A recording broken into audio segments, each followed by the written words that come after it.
নীলা, মনে আছে তোমার? হঠাৎ আকাশে তারা খসে পড়ছিল। হুম, মনে আছে। অনেক ভয় পেয়েছিলাম তখন। কি করেছিলে তখন? দুষ্টু, জড়িয়ে ধরেছিলাম তো তোমাকে। তবে এমন ভয় পেলে সারা জীবন জড়িয়ে ধরো আমাকে। জড়িয়ে ধরবো ঠিকই, কিন্তু ভয় পেয়ে না। ভয় পেলে যদি অজ্ঞান হয়ে যাই? আমি তো আছি, তোমাকে আগলে রাখবো সব সময়। যদি আমি একদিন ভয় পেয়ে তারা হয়ে যাই? তখন আমি হব আকাশ, জড়িয়ে রাখবো আমার বুকের সাথে।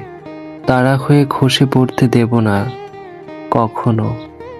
এই জন্যই আমি আকাশকে ভালোবাসি। আর আমি ভালোবাসি আমার নীলাকে।